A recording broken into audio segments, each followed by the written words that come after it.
Mesdames, Messieurs, bonsoir. Je m'appelle Mutethya, je suis alumna de la cité universitaire. J'ai habité à la Fondation Lucien-Paille pendant 2 ans et je fais partie d'une initiative qui s'appelle Diplocité.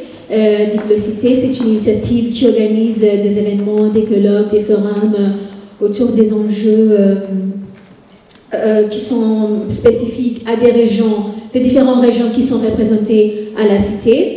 Et donc c'est pour cette raison que je suis toujours à la cité, même si je suis alumna. Donc ne soyez pas étonnés. Alors aujourd'hui, on va regarder ce film. Donc on va attendre que la réalisatrice nous joindre et présente le film.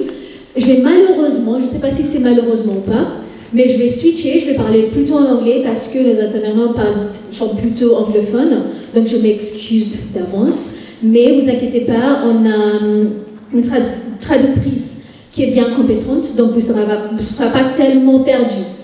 Je vais laisser la parole à Patricia qui est là, à nous présenter le film et on verra de là. Bonsoir, je m'appelle Patricia and that's my only French. No, I'm learning your language, but it's so difficult, oh my god. So I'm going to do it in English, my apologies. Thank you for being here. I'm going to introduce the film Retour des femmes Colibri. And it's a film I made in 2022, short film. And it was inspired by a performance I saw of a Kenyan performer, Ogoto Muraya, who took an essay of James Baldwin, who wrote about the conference of Artists and Writers, the Artists and Writers Conference in Paris in 1956. And he took the essay of James Baldwin as a starting point to talk about the political situation in Kenya and his relatives. But he also showed that history in itself can be very fractured. After the performance, there was a Q&A, and I asked them, were there any women involved in the conference, in the 1956 Artists and Writers Conference? And he said, I don't know. And then, of course, immediately something started to work in my artistic brain, and I started to do some research on this Artists and Writers Conference, which actually took place in the Sorbonne in Paris, in the Salle des Descartes. And I found out that the whole conference was actually organized by black women, but none of these black women got a stage. So that was for me, of course, a very important starting point, because I work a lot with erased histories, but also histories that of black women that were forgotten. So I managed to get the funding done, and then COVID came. And because of COVID, we had to postpone everything for a period of time. Then we lost some of the funding as well, so I had to do the production myself. Not speaking French, and going to the Sorbonne, trying to rent the Salle des Descartes, because I wanted to have the reenactment of the film inside the Salle des Descartes, was a challenge in itself.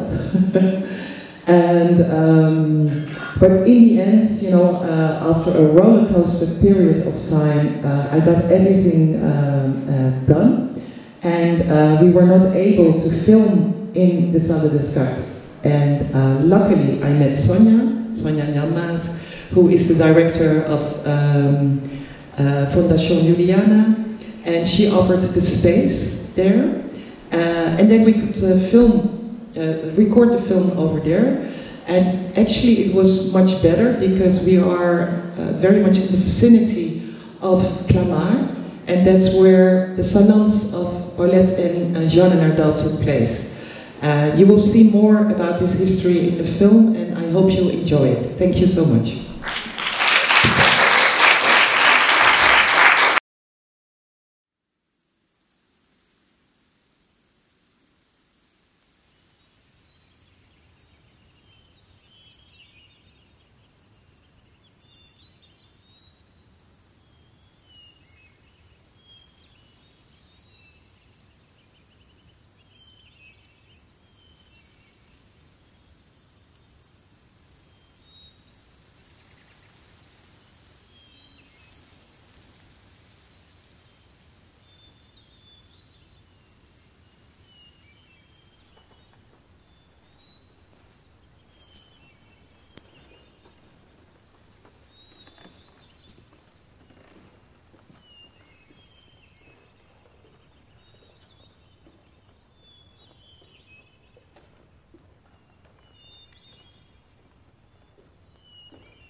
Vous sentez?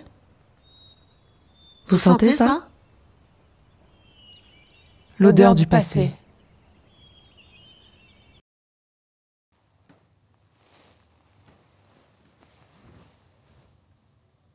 Pourquoi ceux qui se battent pour l'égalité ne sont pas plus innocents?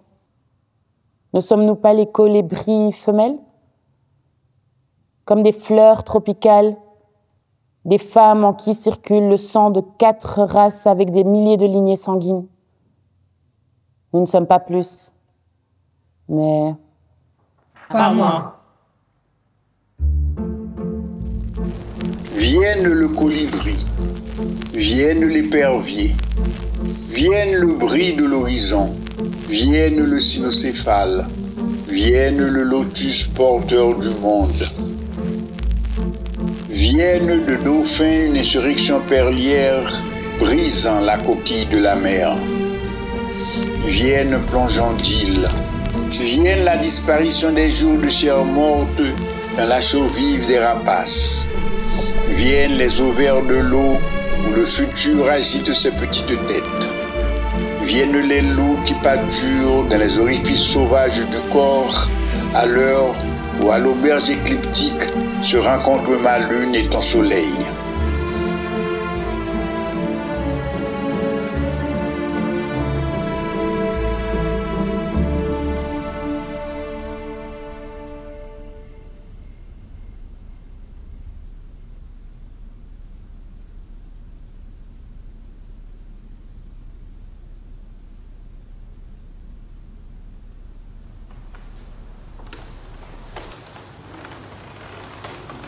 Et pourtant, eux les hommes sont là.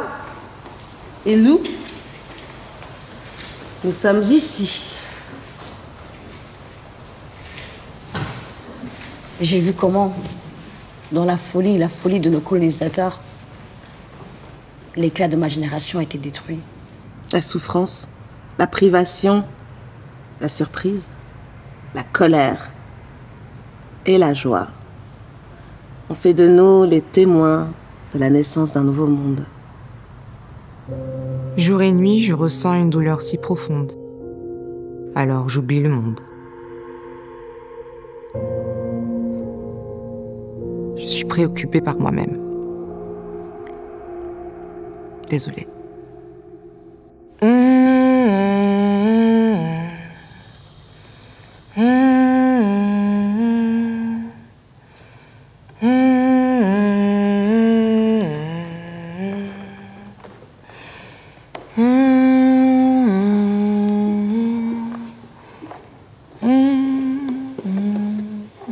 Frida,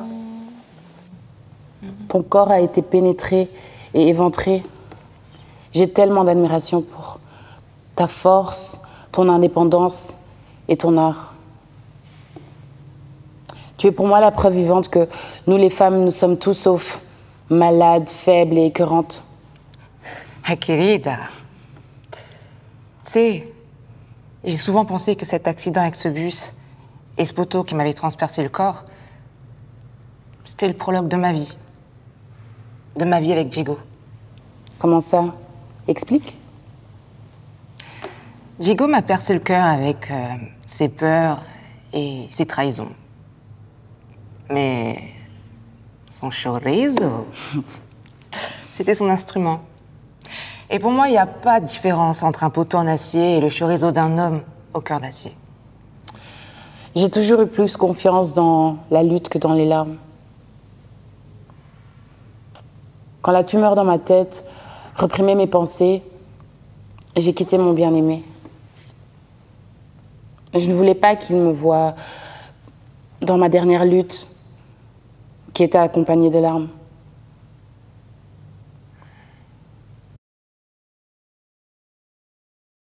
Oui, je me demande si je suis aveugle à cause de mes ambitions politiques. Je me demande si je t'ai écouté attentivement. Chère sœur, j'ai toujours été désolée que tu aies perdu une partie précieuse de tes archives à cause de mes ambitions. Quelle absurdité! Ce n'est pas toi qui as mis le feu à la maison, n'est-ce pas? Non, c'est vrai, mais mes idées politiques ont été la motivation pour nos adversaires. Notre feu politique a été combattu avec les flammes.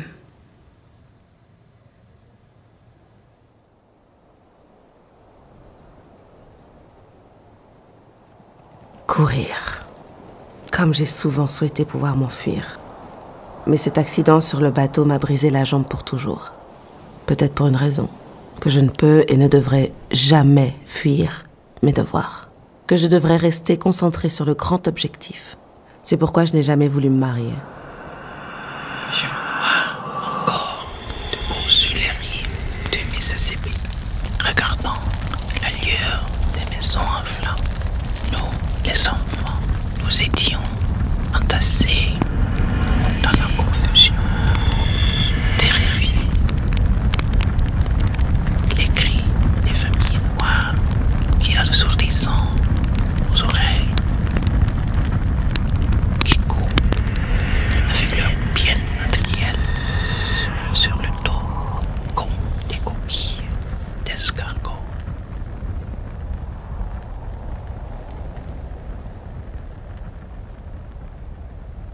Avec ces fusions, j'ai couru, et couru, et couru, et couru, jusqu'à mon arrivée à Paris. Et là, je pouvais danser.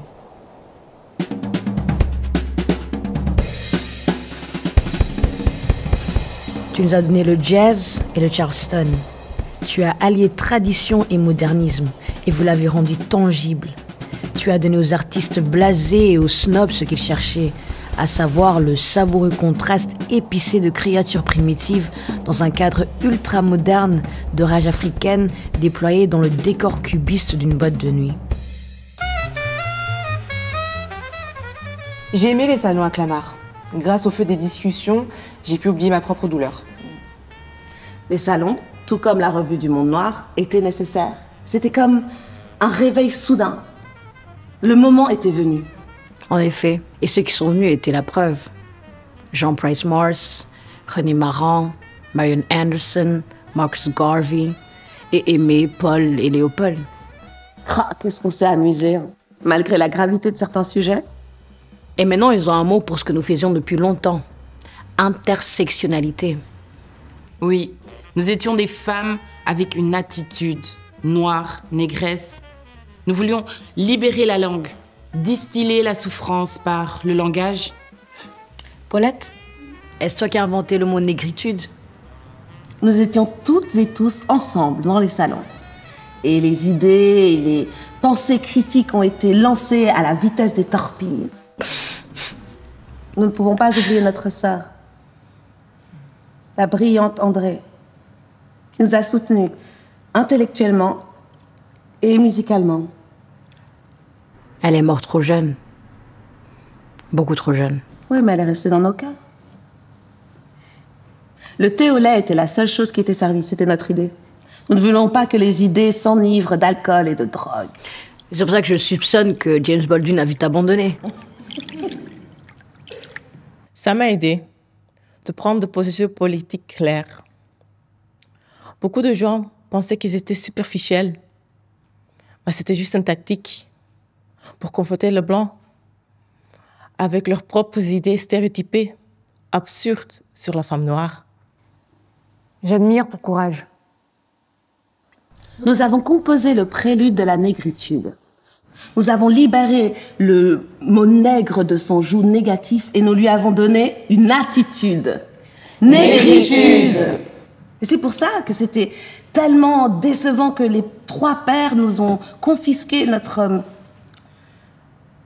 vision de la négritude.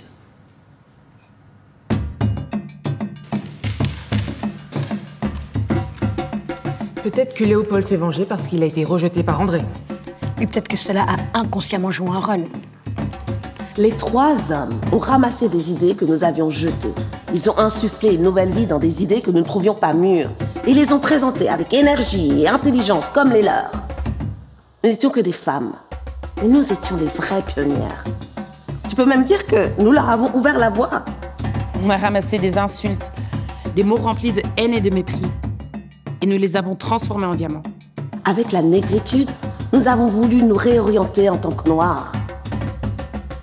Reprendre la lutte pour la reconnaissance et la dignité.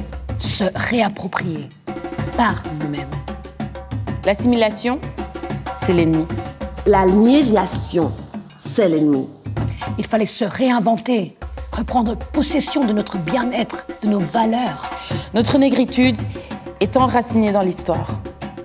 Notre négritude est humaniste. Racine épanouie de possibilités. Et regarde, c'est pour ça que nous sommes ici. Il n'est jamais trop tard de revendiquer une place dans l'histoire.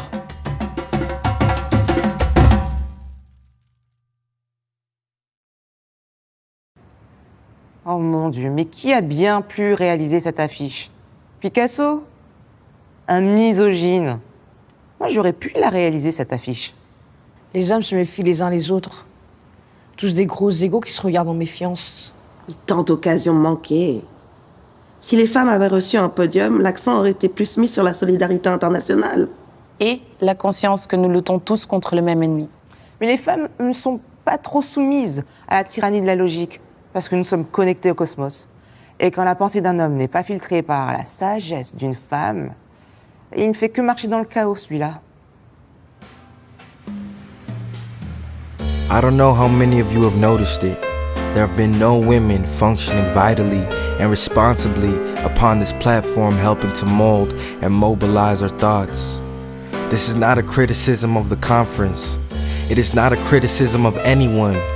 It is the criticism that I heap upon ourselves collectively in our struggle for freedom against great odds. We cannot afford to ignore one half of our manpower.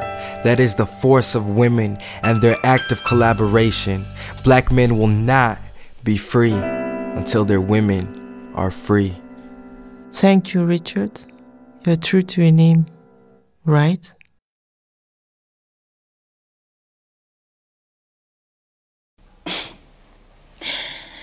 J'aime mon aimé. Malgré ma déception envers les hommes noirs, mon bien-aimé, avec qui je ne peux pas danser car il n'a pas le sens de rythme, et moi qui ne sais pas chanter, ensemble nous brisons les stéréotypes. Il aurait pu recevoir des leçons de moi. Toi aussi d'ailleurs. Ce qui lui manque en danse, il le rattrape dans le rythme de son langage. Et aimer en jupe banane, tu te l'imagines? Ah, l'amour. Moi, je deviens complètement folle avec l'amour. Avec Diego, cette vieille tortue laide qui m'a complètement rendue folle par son attirance et sa répulsion. Puis il m'a entraînée dans un monde, dans son monde d'art, d'artistes, d'écrivains, d'intellectuels.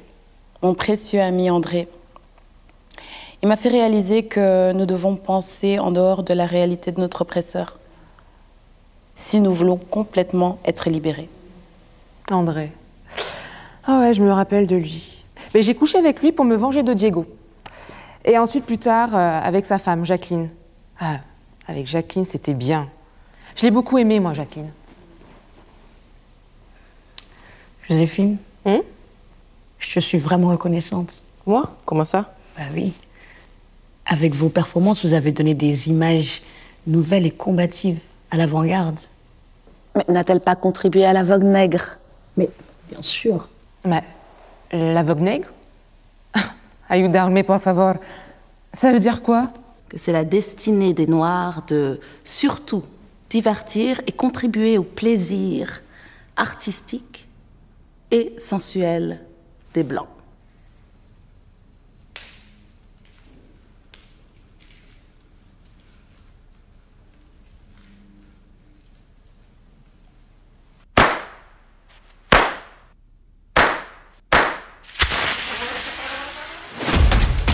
Quand je fus en France, je pensais que c'était moins raciste qu'aux États-Unis. Mais rien n'est moins vrai.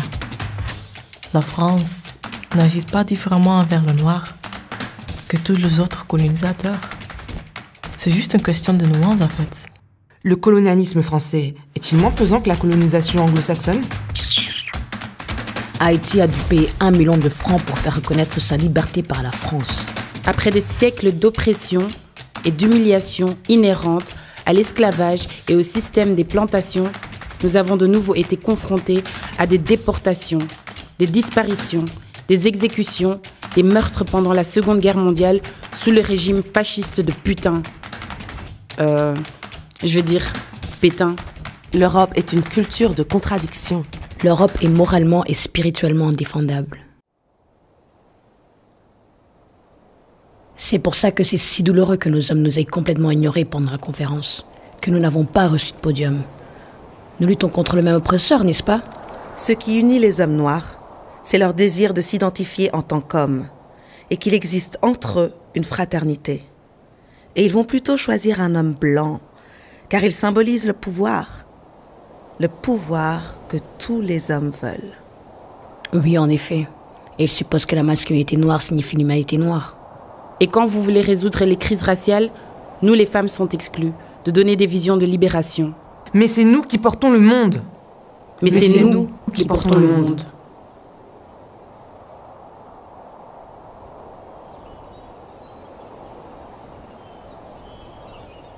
La femme, à cette époque-là, s'occupait de la maison. C'était une autre époque. Mais on a joué un rôle, mais pas visible.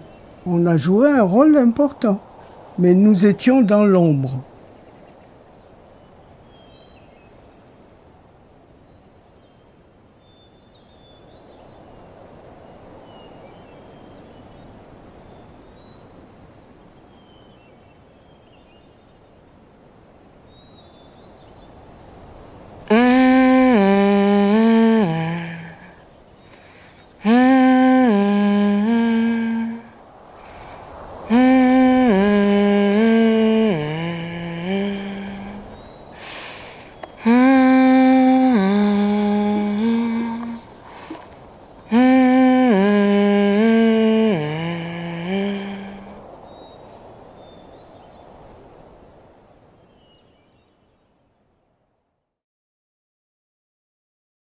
Dr. Merve Fejzula, who is a historian of modern Africa and its diasporas, with a particular focus on intellectual and cultural networks of the 20th century in West Africa.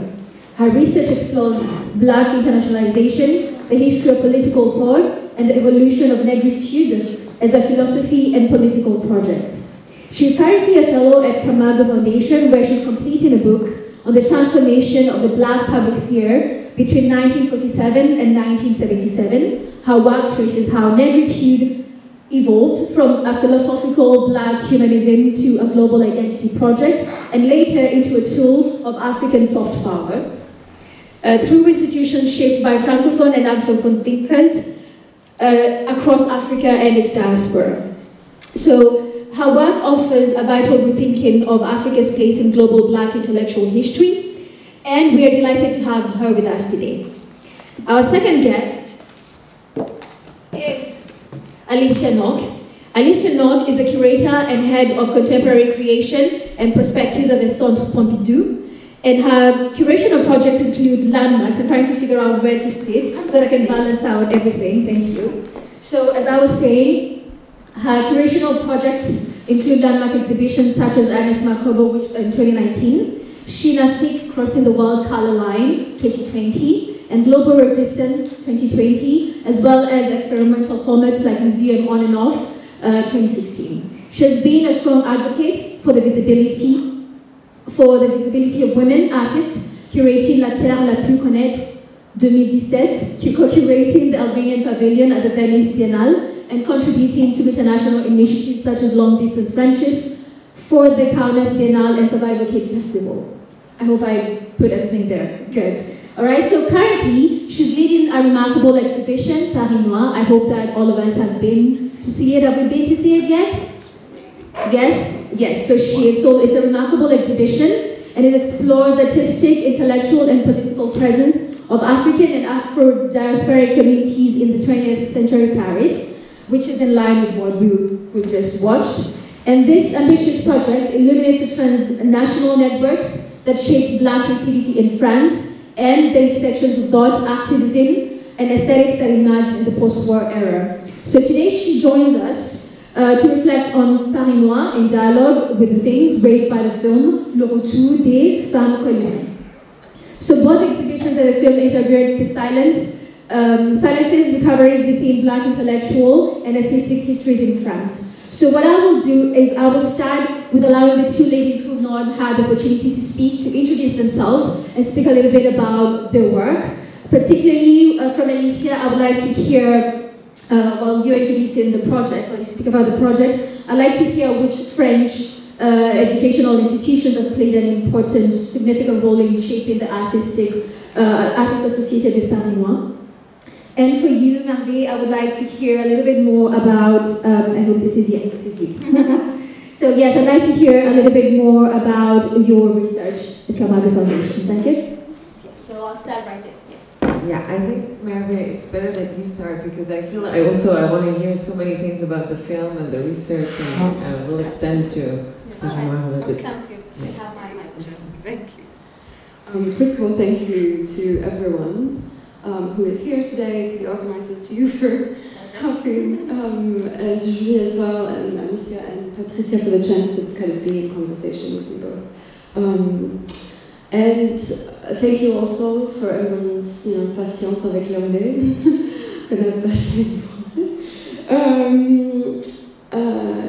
So I did my residency in Camargo last year actually. And I've been on leave this year completing the book that you mentioned, so it will be with Princeton University Press soon.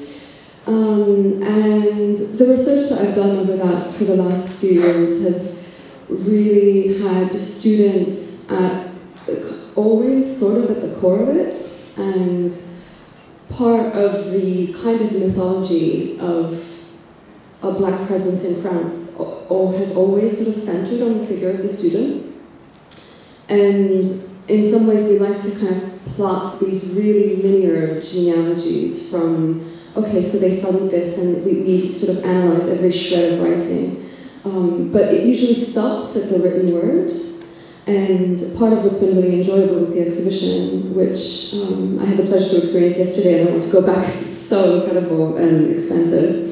But part of what I hope to do, what I hope the book will do as well, is to take seriously artists and different kinds of representations of intellectual life that don't only include the final sort of resulting products, whether it's a piece of art or a written text. Because as we've seen with Patricia's film, if we stop just at those final products, we miss an entire world, a social world, an intellectual one, all of the things that make it possible for me to be on stage today. In some ways it's about the tension between the way intellectual life necessarily actually invisibilizes the things, that the whole infrastructure that makes it possible. And so the book is kind of trying to render those things visible and grapples with this tension. So I'll stop there. Thank you, Alicia. And maybe the title of the book again for us to buy it. This may change depending on it's going through edits soon. So right now it's the transformation of the Afro-Black publics. So between 47 and 77, although the time period actually stretches into the 19th century, so we'll see. But thank you. Cheers. Yeah, thank you so much. I mean, the reason why I'm taking my time to speak is that I'm really impressed by this special symposium today, and I really want to thank everybody here, because this symposium and that type of initiative has been feeding, the platform that I wanted Paris Noir to be, because basically, and it was very moving for me actually to watch the film, because it kind of reminded me that, of course, the choices that were made around the exhibition were choices that were really to focus on historic material and exactly not doing what you've done. And it was a bit of a heartbreaking choice for me, because I've been, in the last 10 years also very much involved in building networks, friendships, and communities, and trying to engage with all the unwritten material, and working also with Chimoranga and a lot of yeah, especially for the Africa 2020 season around, you know, how to engage with Black studies in France.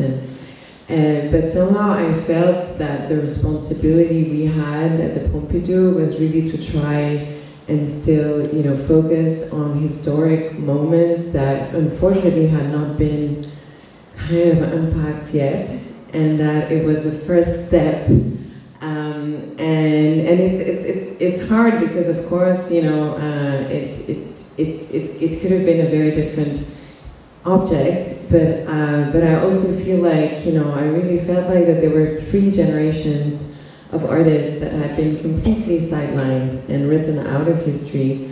A lot of men and very few women, and that it was important in a place like the Pompidou to really show their works, and that, you know, all these conversations could be unpacked, you know, in the future during the exhibition through all those seminars and opportunities of expanding, connecting generations, and but thank you for that, because it's also a glimpse to the project to come, you know, and it's true that in France, you know, it's still very difficult to make these projects happen, and I feel like, yeah, the historical part of that conversation, especially in regards to visual arts, had never been really kind of, promoted and highlighted, and it's important to experience those works. And I feel like, you know, a place like the Pompidou is one of these big museums where,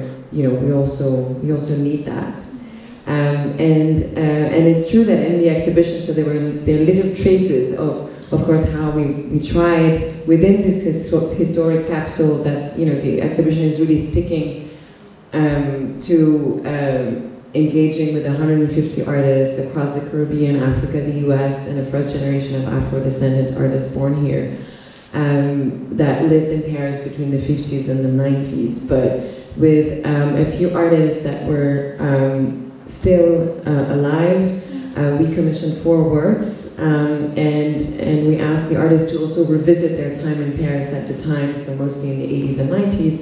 And for example, at the center of the exhibition, you have a circle, which is a tribute to the Black Atlantic as a soundscape, and also to the philosophy of Edouard Glissant and this idea of the whole world, because somehow we realized that Paris in the exhibition was not so much a physical site, but more a relational site. And you have Valérie John, so she's a wonderful artist from Martinique, who really created an immersive piece at the center of the circle. And she really revisited also and kind of engaged with the Black Atlantic as a vibrating space where knowledge is being always kind of reimagined. And one of the materials, so she's engaging with Présence Africaine, obviously, and that's another reason for me that makes this day very special, is just to see Présence Africaine coming again and again, and she reworked also, well, the picture, the Congress picture, which is welcoming us in the exhibition with all these men, and she's crafting the picture, and she's also adding the faces of the Nardal sisters, and she's really centering also Suzanne Rossi-Césaire at the center of her musical altar in her installation. And another, of course, also another important thing for us, and I was very happy to hear the voices of Christiane de Diop at the end of the film, was also to really show her in this original image that is welcoming us in the show, because I think also it's really important for us to remember that, you know, Présence, this monument, has been sustained also thanks to her. So those are like the little efforts that we tried to highlight also in terms of trying to expand the narrative and still revisit it in this very historic presentation. Yes. So just to go right into the film now, thank you very much, ladies. My question would be on the characters. You chose to have the characters presented in their first names. I'd like to hear a little bit about that, and do you think it would be a little bit of a struggle for maybe those in the audience or the people who end up watching the movie and are not familiar with these figures? Was it intentional? Was it an intentional choice? If so, would you please take us through the process, the thought process of this? Yeah, I decided that I didn't want the actresses to look like the historical characters. You know, that was not important for me, because I wanted actually black women in general to relate to that history. And it was not really necessary that, you know,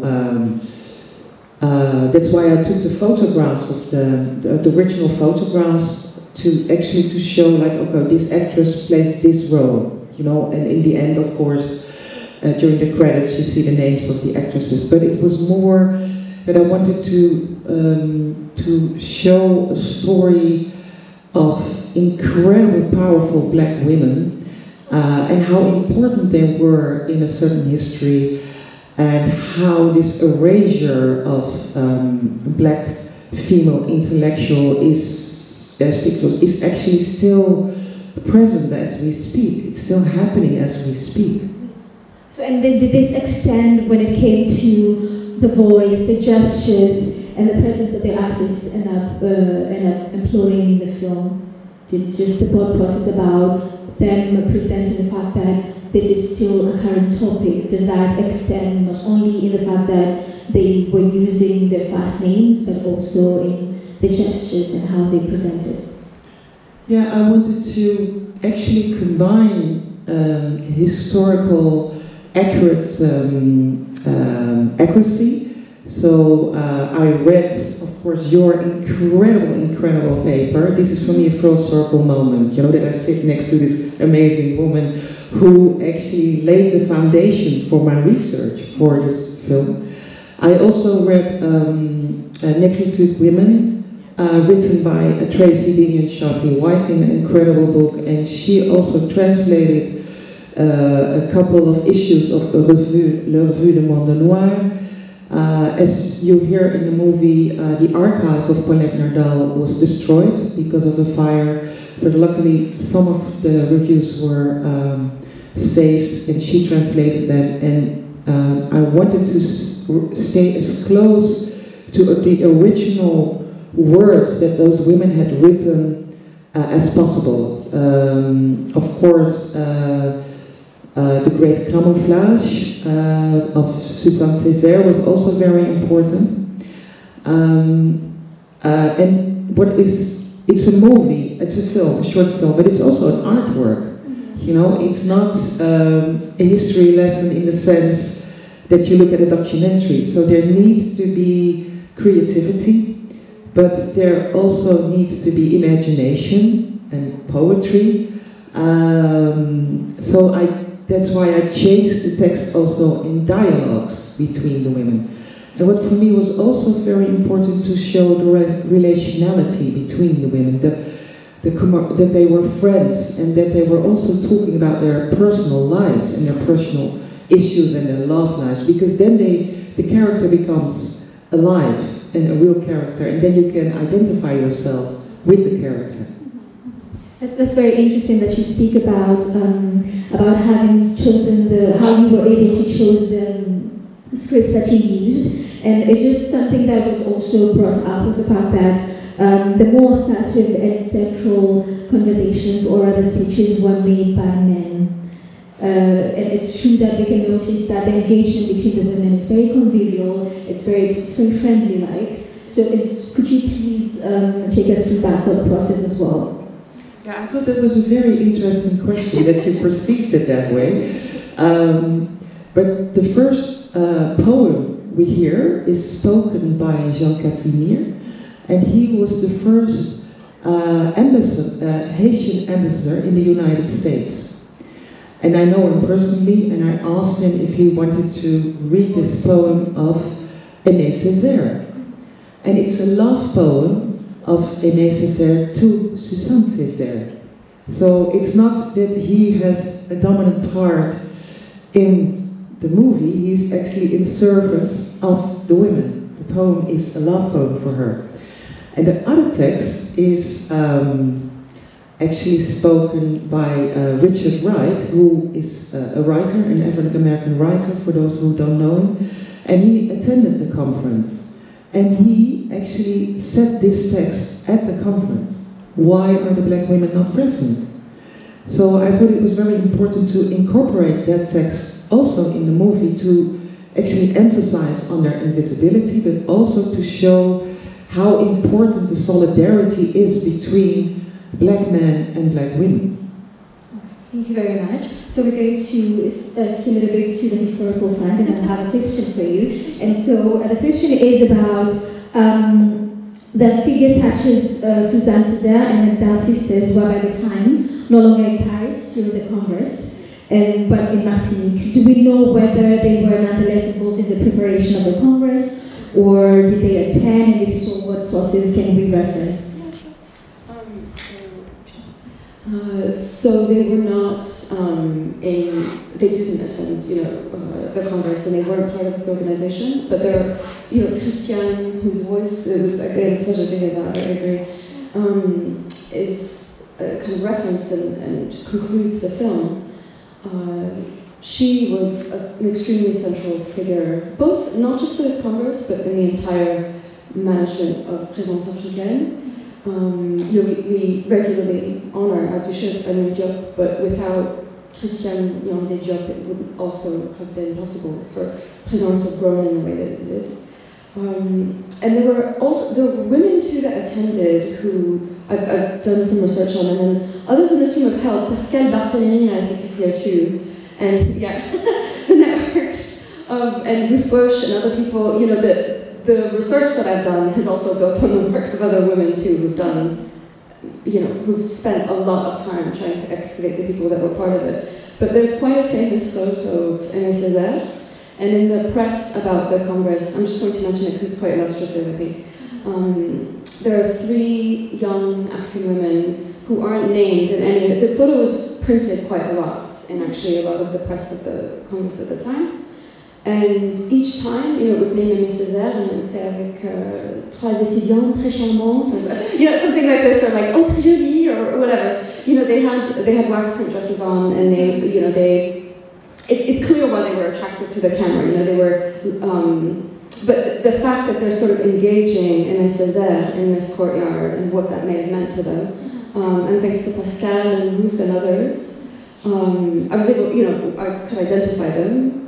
There were 3, in this photo. They were often sat together at the Congress,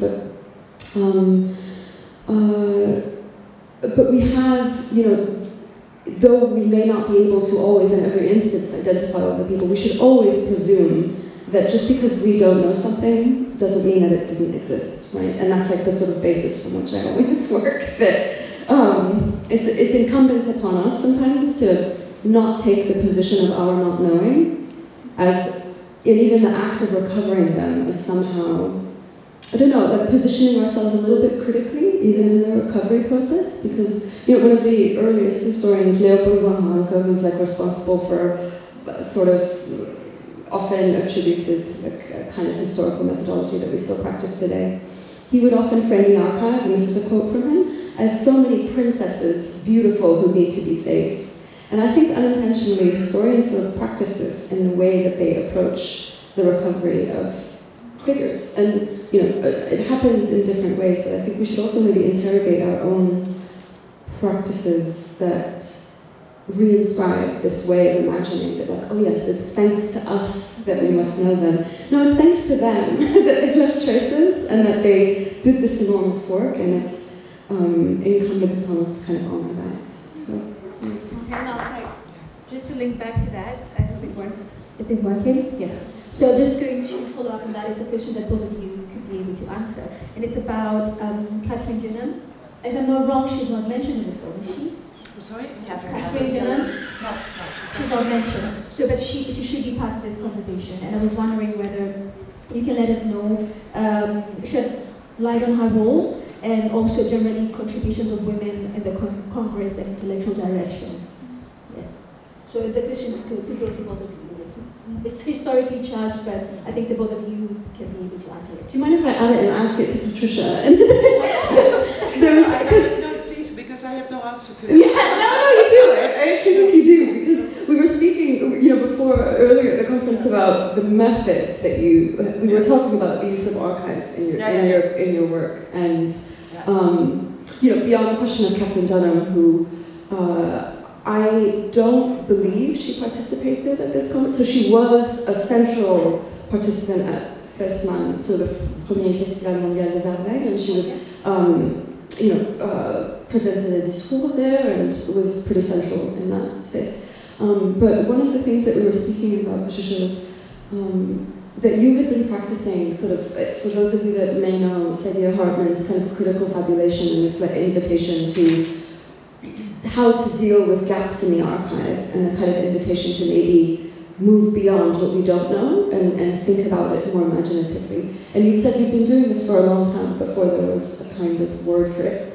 So I was wondering, I was fascinated by this, and I wanted to hear more from you about it, kind of how you imagine this, and whether you feel actually that you had this idea capture what you feel like you've been doing, or do you feel like actually many artists have been practicing something like this at the margins in different ways that kind of work with and maybe expand like what Saidiya has made? Thank you. I'm not sure if many artists are working that way. I have to be careful with that, but I think if you work with archival material, which I do a lot, for me, my work is always coming out of ancestrality. It's always related to ancestrality. So very often when I go into an archive and I start a work, then it really, literally something happens to my body, and it feels as if an ancestor actually guides me through the archive and also shows me things which I think if you are not related to ancestrality, you will not see those knowledges. Things is not a good word, but knowledges. So when Saidiya Hartman came with her theory, I immediately understood what she said, and I realized that this is what I'm doing for years. Only she uses an academic term and she calls it critical fabulation, which is a beautiful term, but I'm saying like I am guided by the ancestors when I go into the archive. And all the work I make, I always ask permission to the ancestors.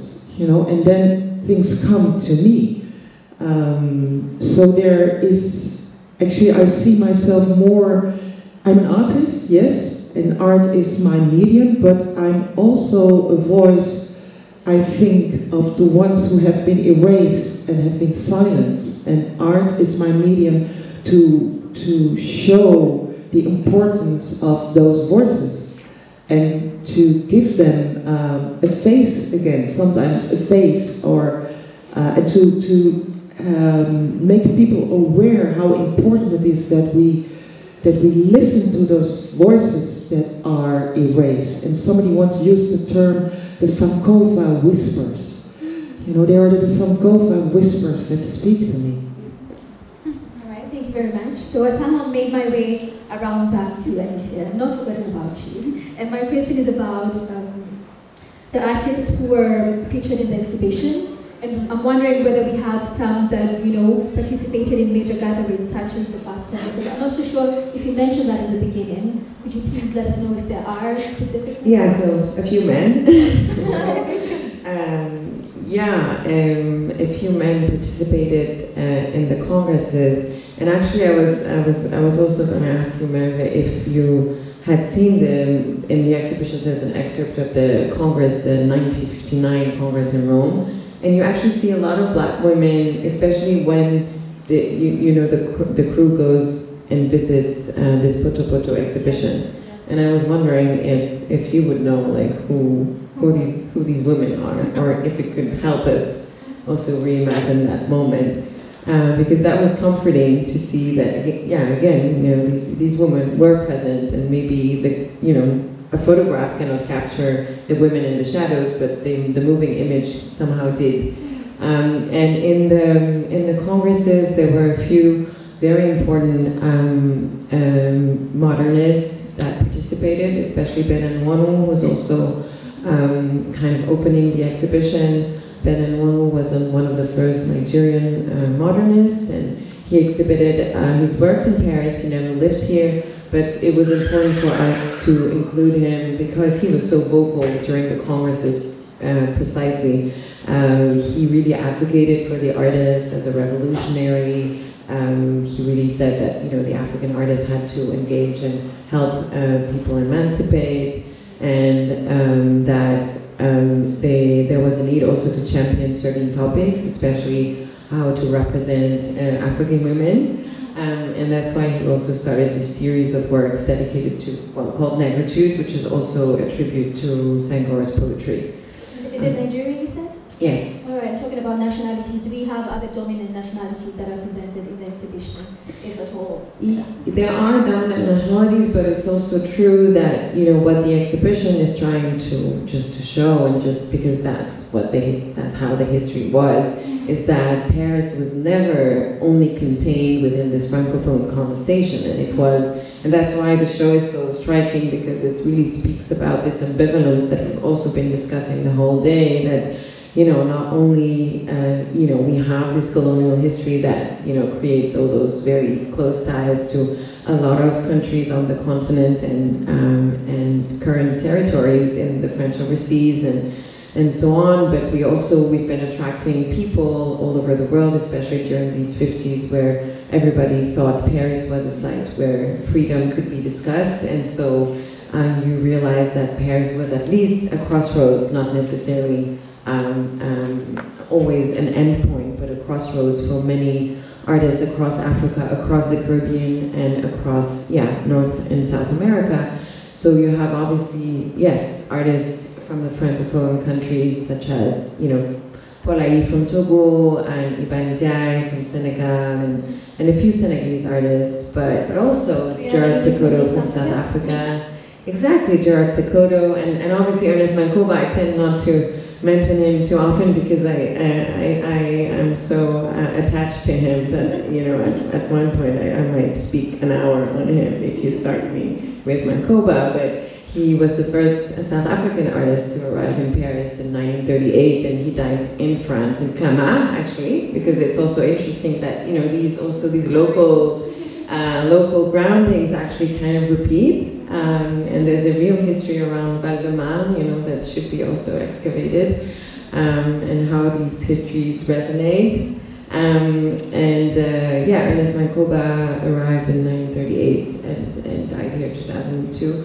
And also, of course, Sandra Bogosian, if to name another artist that was present during the 1959 Congress in Rome. Because he was invited, so that's also the side events on which we don't have so much material, but Papi Bratal, so the Senegalese artist, who was also one of the first director of the tapestry school in T.S, the manufacture of the T.S in Senegal, that Senghor started around the FESMAN in '66, when he also started the Dakar Art School. And here we should also mention Iba Ndiaye, who's also a very fascinating Senegalese artist who also confronted Senghor in a very direct way. But Papi Bratal was commissioned to create an exhibition as an echo to the Congress in Rome, and he invited Sekoto, and he invited Skander Bogosian, who's Ethiopian Armenian, and who was one of these artists that found a real network of friendships through Présence Africaine. Met Sekoto, and there's a beautiful picture of them together sitting at a cafe in the exhibition before he left to the US and became also a very important teacher at Howard, which also keeps repeating, especially also fostering a lot of female solidarity underneath, because that's a little bit the topic tonight through the film. Okay, so I noticed a lot of Senegalese, and I'm wondering whether this is a logical continuity, because I don't hear anyone from East Africa. I'm a little bit biased. But I'm just wondering whether it's because of who Sekou was and the role that he plays in this conversation, and that it trickles down in where he comes from and the region in general? Is this... Well, also because it's also true that, you know, even though I know it's only the first layer, but this, I mean, the way Senghor championed the arts, you know, in the liberation, during the liberation period is so unique and has still been unique since, even though, of course, there were so many discussions in the way he was also replicating, you know, a certain, French policy around culture.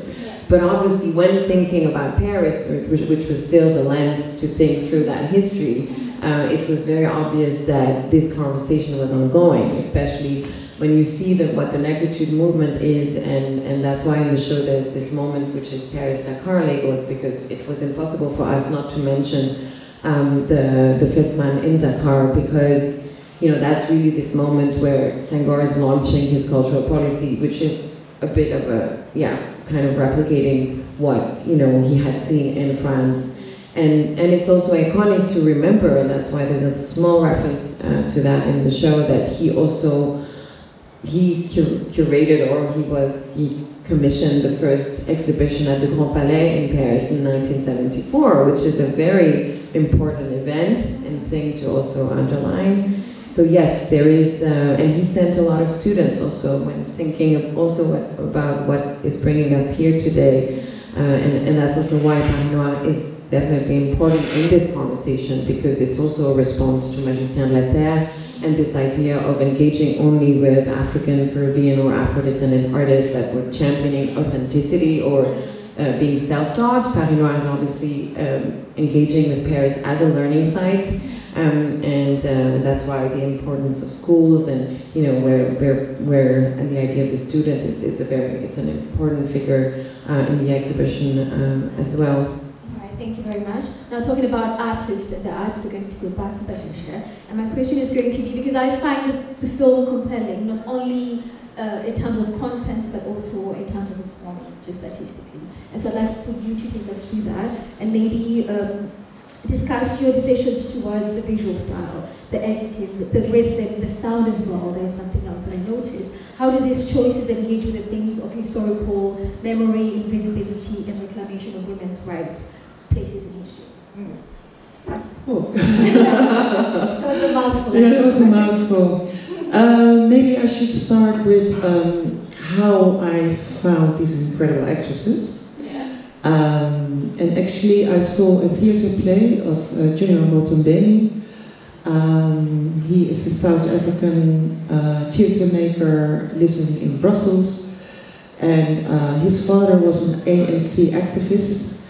And at a certain point, they had to flee the country, and he wrote a letter to Winnie Mandela. And Junior found the letter, and he decided to make a theatre piece on Winnie Mandela's, because as you all know, Winnie Mandela has been really terribly treated by South Africa and also by the whole Reconciliation Committee. So he made this very, very, very powerful piece, and I saw the piece and I was crying when I was sitting there, and I said to myself, I have to meet this guy and I'm going to work with him. I don't know what, but I need to work with this man. So years later, when I had the idea for the film, I contacted him and I said, listen, I saw your piece, I'm going to do a film about black women again in race history, and I want you to do the drama, you know, help me with the dramaturgy and everything. And he said, okay, I'm going to do it. And then, of course, I had to find actresses, and I said to him, I want the actresses who played in the piece of Winnie Mandela. Because what was so incredibly good of those actresses is that they were not acting. You know, they lived the story because they recognized it. All of them, they recognized Winnie's pain. So I wanted to have black actresses who could really relive this pain of erasure, of, you know, what it really means to be erased. So they are acting, of course, because they are professionals, but they are more. It's more than acting, and that's also the conversations we had in between, you know, at dinner and after, and that was, we were really like a family. It was really fantastic. So that's one thing. Then artistically, I chose to actually relate to the film noir because I really love the aesthetics of film noir. But it was also a metaphor for actually what the dark history of Europe stands for, the shadowy part, the dark shadows, where Europe is still in denial. You know, it's dark colonial past. So that was a reason to choose black and white. But there is also a little bit of color in the film. If you look well there, you see a little bit very, very light colors. And that was actually also referring to colonial postcards, which were sent from the colonies to Europe, which were extremely popular. And they were like aesthetically beautiful and hand-colored, but it was actually also connecting the colonial subject to the people who was colonized, the colonized subject to the colonizer, and the gaze. You know, the gaze of the colonizer looking at the colonial subject, and the colonial subject who could not defend itself against that gaze. So I wanted to implement that as an extra layer, and as you can see, the women are actually returning a gaze. You know, you are looking at them, but they are looking back. So that's actually, and the music was actually also very important, inspired by the talking drum. And the talking drum in many West African cultures, it was a way of, the sound could heal you. It could heal your pain, it could heal problems within communities, but it was also a way to connect you via sound with your ancestors. All right, very good, very interesting, thank you for that. I can link that. I can also confirm that in East Africa, the drums do play an equal role. I come from a community of people called the Kamba people, and they would play a drum called a kilimi. And so the drum is played to exercise or to free one or heal one that you mentioned of an evil spirit or a visiting spirit. Let me call it a visiting spirit. But yes, so thank you very much on that. So we're going to go to Alicia, and my question is going to be on, and I'm going to link the question on what we've been talking about all day. It's about students coming here, and a lot of students come here and they change trajectories. And I'm wondering whether in your exhibition we have artists who had the same kind of transition, who came in as students and then eventually they have a path that, you know, they go into the arts. Do we have any of that? Can you be able to trace it? I don't think I have examples of that. I would rather say it's the opposite, because also, and I think we mentioned that also today, that the fact that Paris is also a site where you have to also identify, and you realize that you're in Paris, especially, I'm speaking about, for example, a few examples that were shared to me of artists from the French overseas that come here and they believe they're French, and then they realize, no, that, you know, they're Martinicans and they're black, and so there is this sense of like, okay, like how to engage politically with that. So it's rather just, I mean, what I saw is rather artists that came to study art and end up, you know, at Vincennes or writing dissertations and having, you know, like also being political and philosophical voices at the same time. And sometimes it's, you know, it happens right away, like it's already, you know, in part of their journey that, you know, they're also here to self-assert, you know, not only creatively but also politically. So I would rather say that's the examples I have in mind. But maybe there are other types of examples, but I wouldn't be able to answer. All right, thank you very much. So I hope there's no one that we're leaving out of the conversation. Maybe Christine Yandidiop, who probably are leaving out of the conversation. Would you like to maybe shine light a little bit on her, please? Yes, thank you. So, Christine Yandidiop, as I sort of mentioned earlier, and as we hear her voice in the film, she's honored in that way too. So she was the wife of Aline Diop. She was the daughter of, I was actually speaking of this with Nadege, I don't know if she's still there. Yes. And of Maria Mendesibel, who was an extraordinary woman herself, and studied in Germany when Cameroon was under German occupation. And then when it passes into the French Mandate, she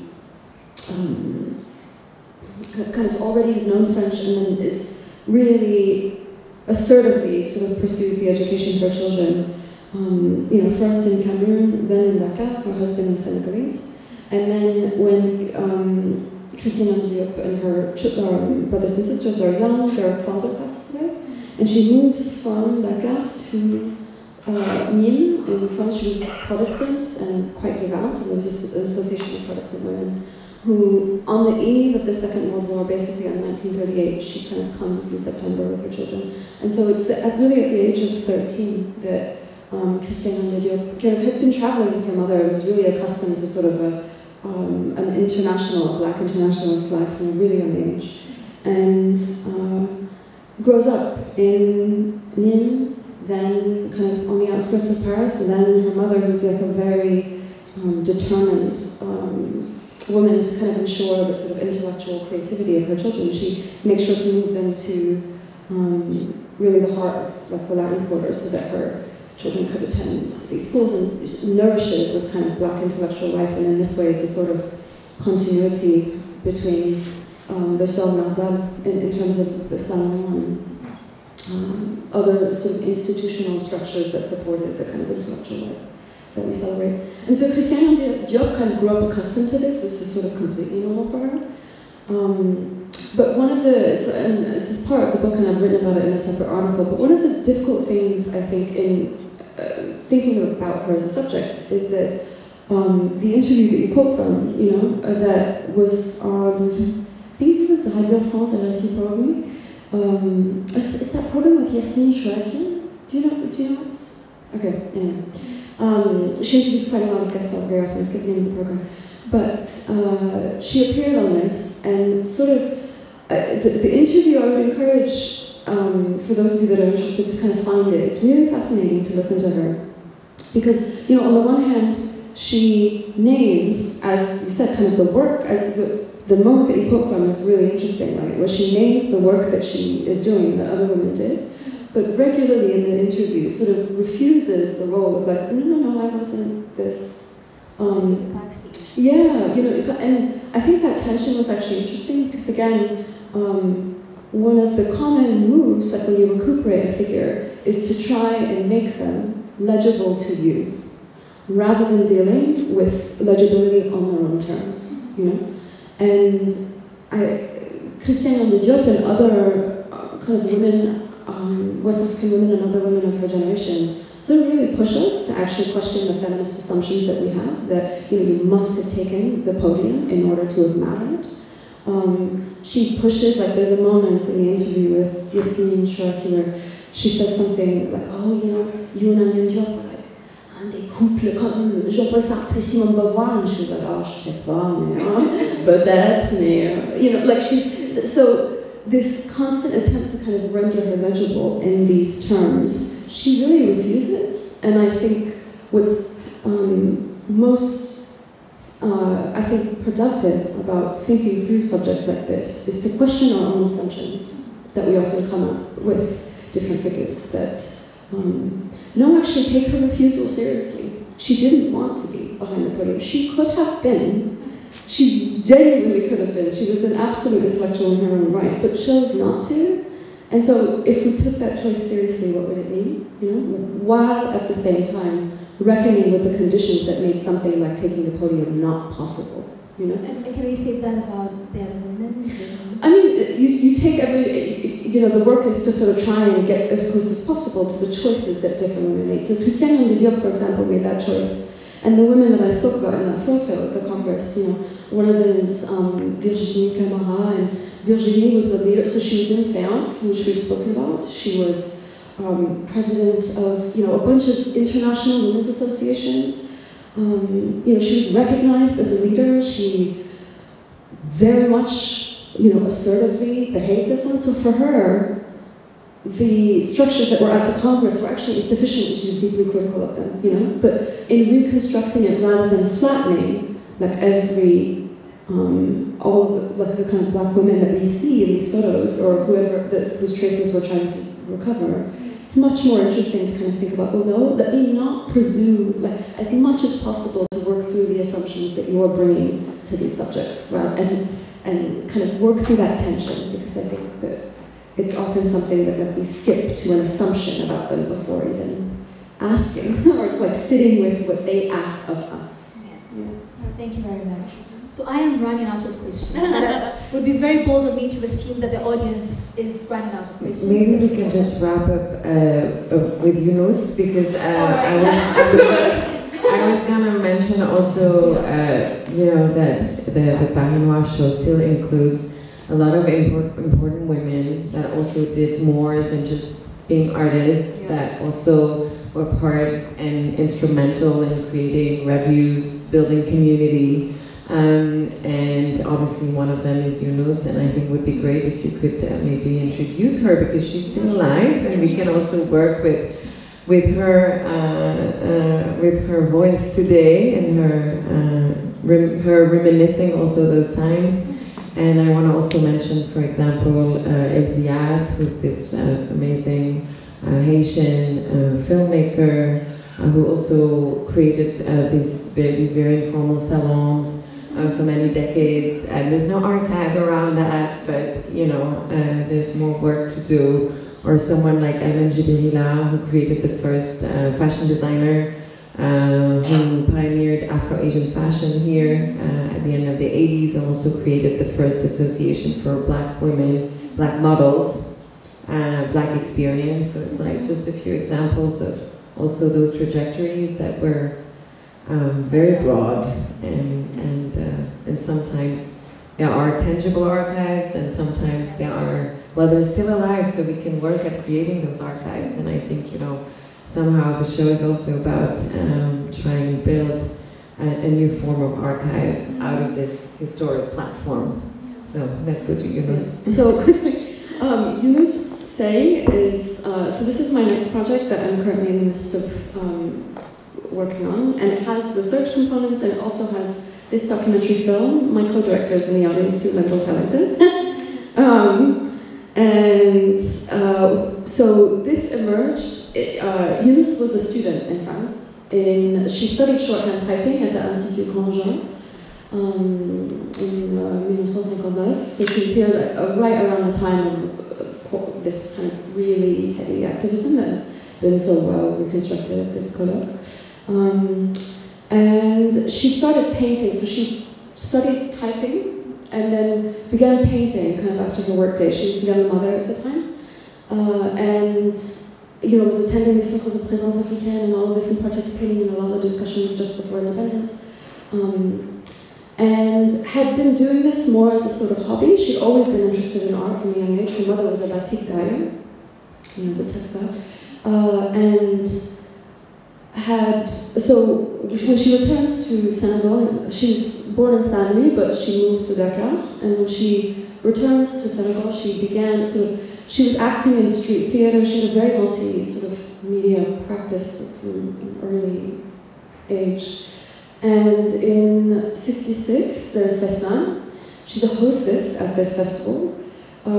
But the sort of active, like so many of the women before, this like, experience of encountering so many different intellectuals, and like Dakar also is this like kind of croisé, as this kind of crossroads of all of these sorts of encounters made possible for her. She decided that she was going to kind of quit her typing job, which she was also working at in Dakar, and devote herself full-time to art. So she was painting quite a lot during this period, and then she acted in the films of Ousmane Sambel. So she was in Mandali, which is, for those of you who may not know, it's the first film in an African language in Wolof, filmed by Omar Hassan. And she was also in Khala, and a film by Costa Diagne, which I would love to have a copy of, if anyone knows, come see it. But so we filmed, I met her years ago when I was doing my PhD, and I had when I started the PhD, I mean, much like Patricia's sort of research, I thought, surely there were some female Senegalese artists. You begin, as you say, it sort of tickles your brain, you're like, wait, there must have been. And she is one of them. So in this first independence generation, she was part of the exhibition. She was often the only woman, Senegalese woman, in many of the major exhibitions of Senegalese artists, including one here in 1974, called L'Art Sénégalais d'aujourd'hui. Yeah? It was at the Grand Palais. And it has traveled internationally. She was an artist of incredible renown and an actress. Her work won prizes. She's had a remarkable career.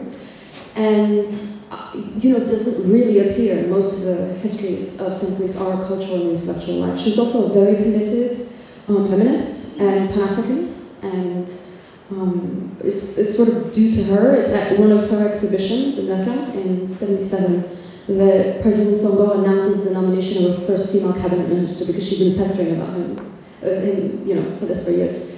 So anyway, she has this remarkable career, and we have started to do a documentary film about her. So there's a short film that we premiered at the OFF in Dakar last year, and we're currently in the process of making this into a longer form documentary, about 60 to 70 minutes. So if you're interested, I have kind of little flyers to take away if you care. To pick one up, you can scan, I'm probably blocking it, but you can scan the QR code either from there to learn more about the project, to support it, because we're actively in search of funding for it. Patricia started also by mentioning the difficulties of funding her own film. So the vagaries of the landscape notwithstanding, we are really interested in connecting with Senegalese students who are very dear to her still. She's had this remarkable career that I think could serve that continues to inspire many, including someone like me. I think one of the reasons we bonded was, we're both Muslim women, and we very often don't have the kind of representation of Muslim black women at the international level in the sort of way that she operated. So you don't have to subscribe to our newsletter, but please go encounter her art. You can see a painting in the show, and Paris Noir, a work from 1972 that's untitled, with the very characteristic style that she used with cowrie shells. And I encourage you to engage with her. She's a very charismatic, spicy woman anyway, so she's worth searching out. Yeah, very much in line of the women that you're honoring. Sort of. Yeah. Thank you. Very good. Thank you very much. Thank you. So.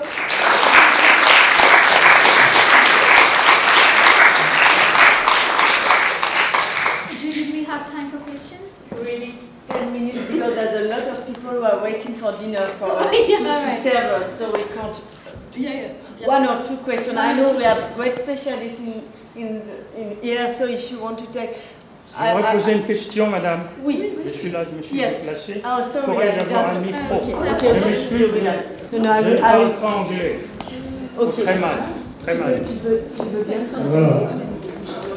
Donc, en fait, je vais faire une petite... je vais être très bref, parce que je sais, mais je fais quand même une petite remarque concernant l'organisation. Nous sommes ici dans un temple du savoir, fait par M. Honorat, où il y a des étudiants qui viennent du monde entier. Donc, lorsque vous avez une table ronde, essayez tout de même de faire participer les curieux, les étudiants, les chercheurs généralistes et les chercheurs spécialistes. Bon, sur ça, je m'arrête. Vous pourrez parler. D'accord. Je ne suis pas d'accord. Si vous avez une vraie question, voilà. Vous faites, mais ça suffit. Alors, parce qu'il y a des gens qui nous attendent. D'accord, d'accord. Je peux parler ou je suis censuré? Non. Bon. Alors, ensuite, je vais dire quelques mots en anglais, mais mon anglais est mauvais.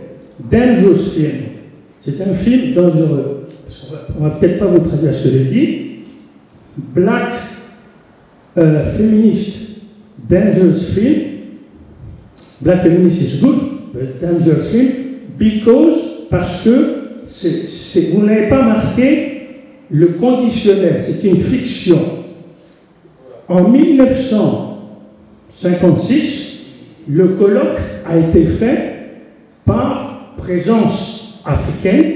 Il y a une structure qui est faite et ce n'est pas les femmes. Alors, comme vous faites les blagues féministes femmes, d'accord, mais vous détournez l'histoire. Et je suis l'un des gardiens du temple. C'est pour ça que, voilà, c'est pour ça que je vous dis ça. Alors maintenant, si vous dites que c'est une fiction, maybe it's a fiction, but it's not documentarist, it's not scientific. And it's a dangerous thing because it's révisionnisme. Voilà, c'est ce que je voulais dire. Mais je n'ai pas entendu, moi je me tiens au fil parce que je ne parle pas anglais. Voilà.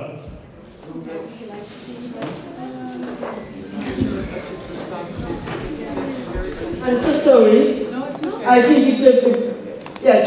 Can you just explain to that man that you are an artist? Because he wants to say that you have to produce scientific things, and it's not at all the point. So I think there's a big misunderstanding. Perhaps it's interesting that you can explain just to finish that, because it's important to discuss. Mais quand même, c'est scientifique, hein. Yes, I know, but I mean, it's very important that she's an artist. She can be scientific. And it's very scientific, and we discussed for 1 hour and more about that. So if you want to say a word about that, but I think we all know that it's scientific. But Merve, I think it's interesting that you say a word. Thank you. I don't think you need to respond the question of artistry unless you want to. So all I wanted to add, mais monsieur, en tout cas, monsieur, c'est... No, just to listen. Ah ouais, c'est bon. Je crois que ça marche. Il faut excuser mon français, mais en tout cas, monsieur, en effet, c'est scientifique aussi. Moi, j'ai mené des recherches. Il y avait des femmes qui ont organisé la congrès des écrivains en 1956. Donc, et puis, comme elle est artiste, elle a expliqué sa méthode de communiquer avec les ancêtres, tout ça. Je crois que peut-être il faut réfléchir un peu sur une fixation sur c'est quel est le scientifique, quoi.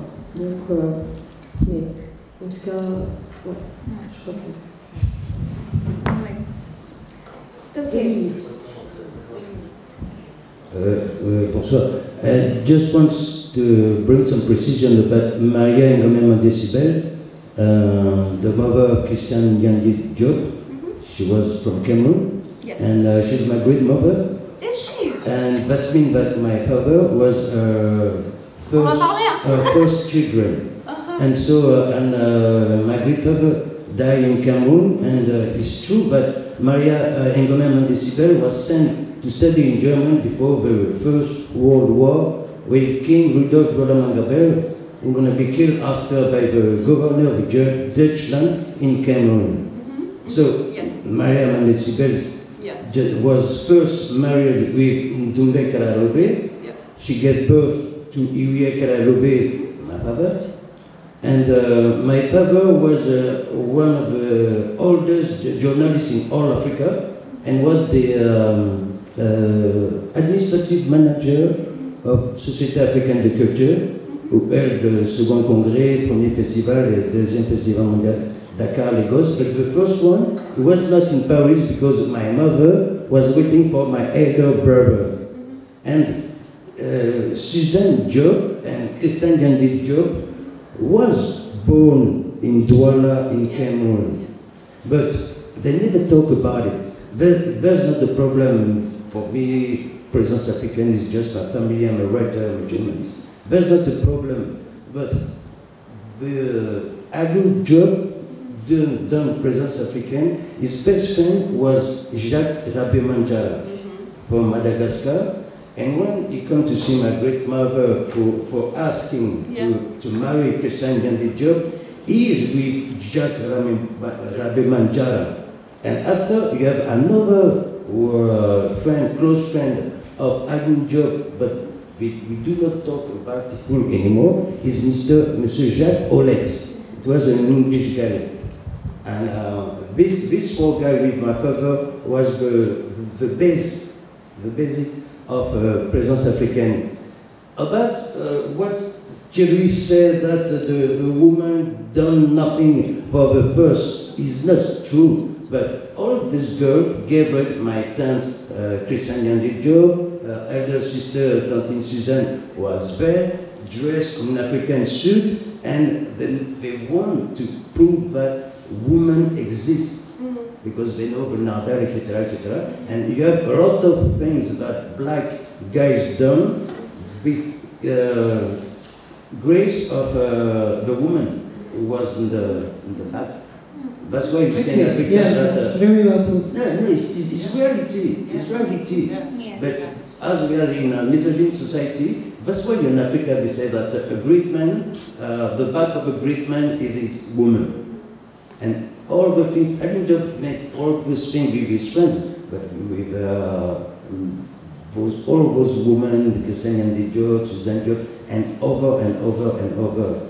Just to say that, because when I heard Mariam and Decibel, she's my grandmother, and anytime she was in Paris, we used to spend Christmas at home with Fontaine, etc., etc. But so it's just my grandmother. Thank you, lady. That's fantastic, really amazing.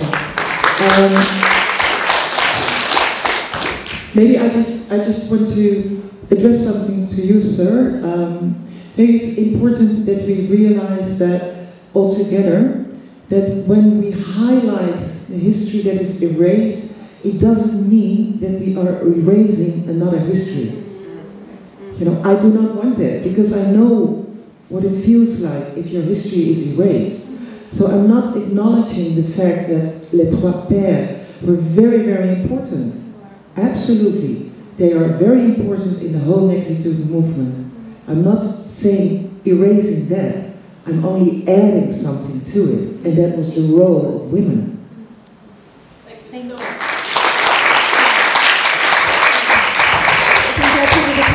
Thank you, ladies and gentlemen. A round of applause for all our speakers. It was a great honor to exchange with you. Thank you for the work that you're doing. Have a good day. And thank you for moderating this in a fantastic way. Thank you.